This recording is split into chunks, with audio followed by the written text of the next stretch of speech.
عمرم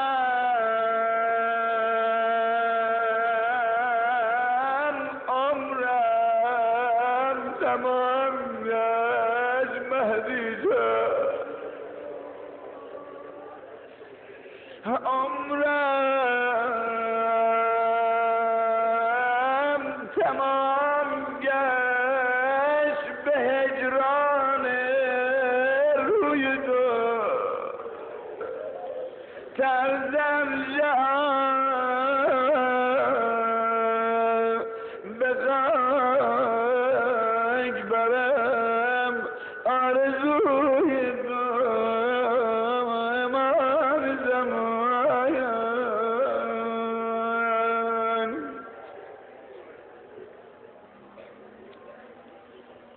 حاکمی بود در بحرین، یه وزیری داشت، این وزیرش سنی بود و اونم سنی ناصبی متعصب. این وزیر سنی ناصبی همیشه سعی میکرد شیعه ها را پیش حاکم خراب کنه، سعی میکرد افکار حاکم و نسبت به شیعه ها بد کنه. خدایا این چرد شیعه بیکس شده. همینه دیگه، هر کس آقاش بالا سرش نباشه همینه. آقا جان یک روز این وزیر سنی ناصبی متعصب نقشه دیگری باز کشید، یک دونه انار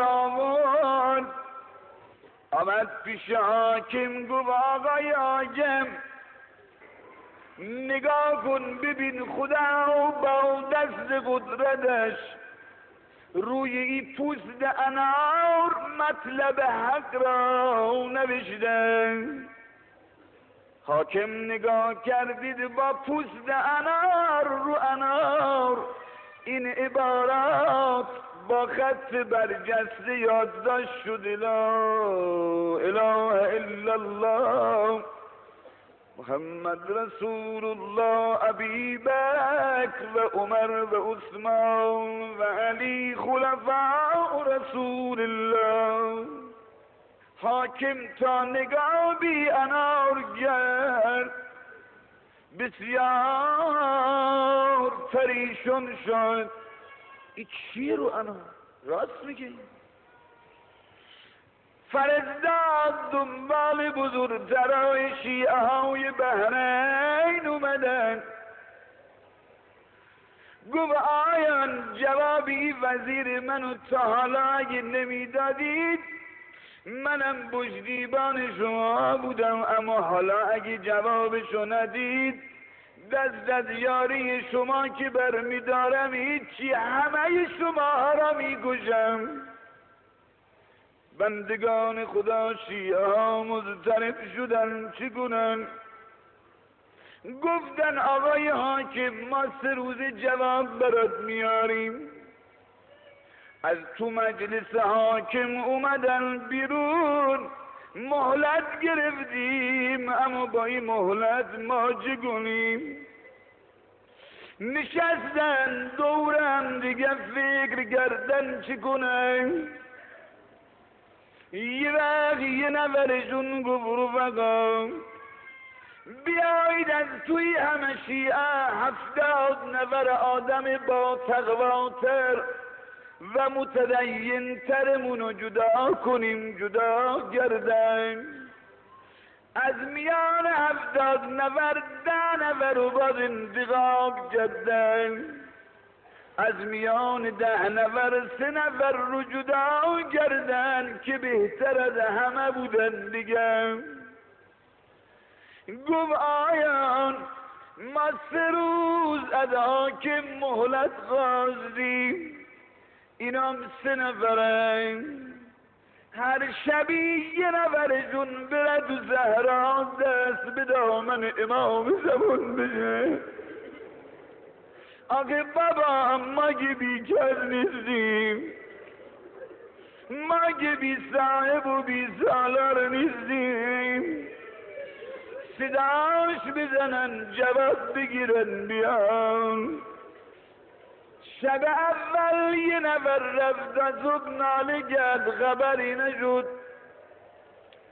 شب دومی رفت نتیجه ای نگرفت.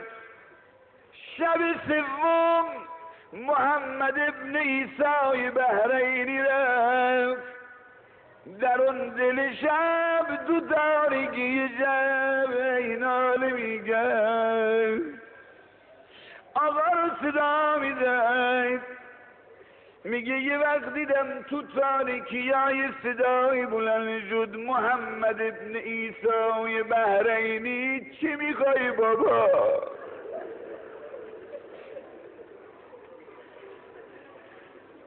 گفتم ای بنده خدا چیکار به من داری؟ من دارم آقامو صدا میزنم، من دارم امام زمانمو صدا میزنم. صدا زد محمد ابن عیسی بحرینی من امام زمانتم. گفتم اگه شما امام زمان منی باید بدونی من چی میگم. صدا زد محمد ابن عیسی بحرینی راجع به قضیه انار وزیر اومدی ای حقه زده.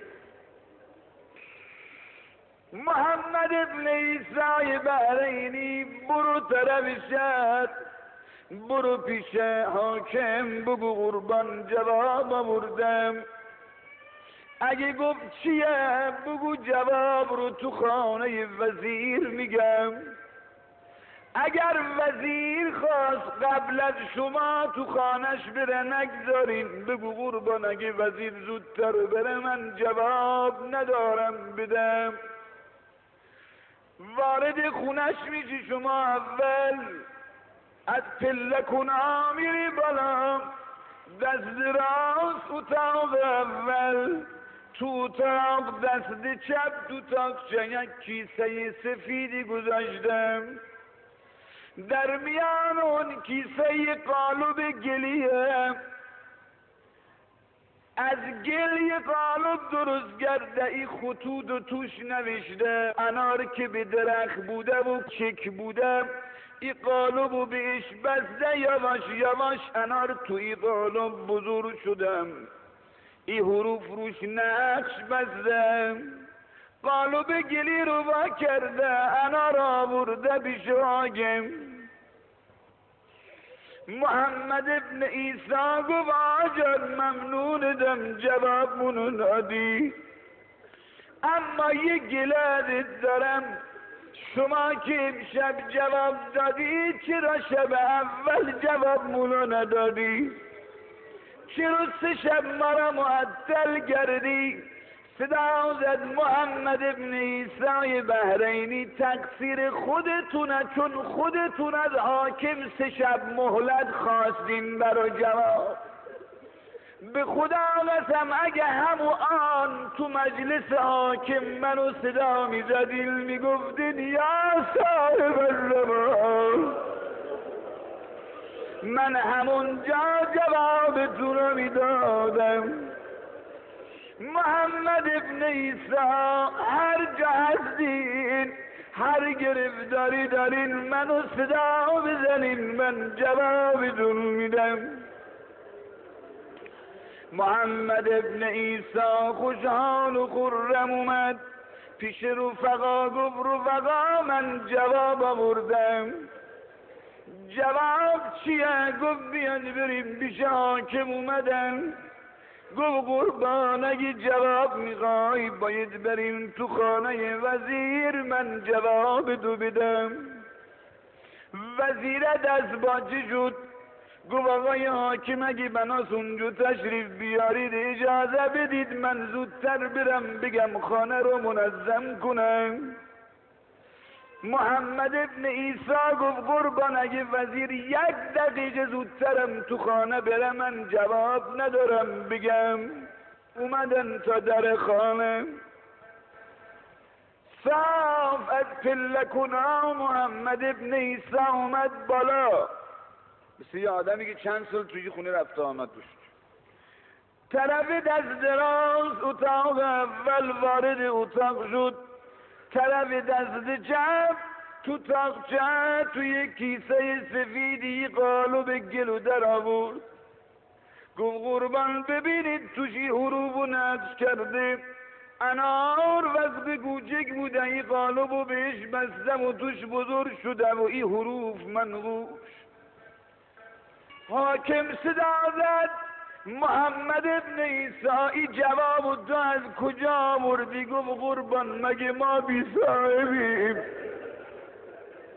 حجت ابن الحسن داریم. آقا به من گفت، منم اومدم به تو گفتم های شیعه ای گرفتارا بدی کار اینه، ما راهو گم کردیم در خونه او آقایی که باید بریم راستی از دل صداش بزنیم و متوسل به ساعت مقدسش بشیم نمیشیم. به خدا راست میگم شیعه ها، والله راست میگم مردم همه دست به دست هم بدید آقا را صدا بزنید جوابتون میدن.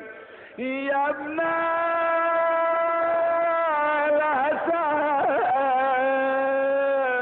یا ابن الحسن.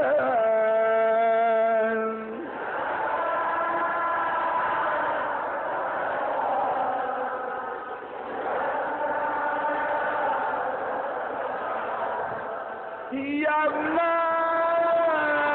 الحسن یا ابن الحسن. بهبه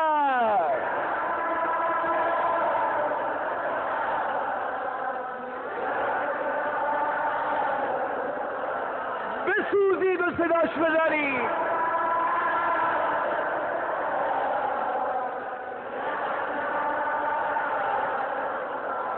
ای نسیم هوا این صدای مرا به گوشش برسان.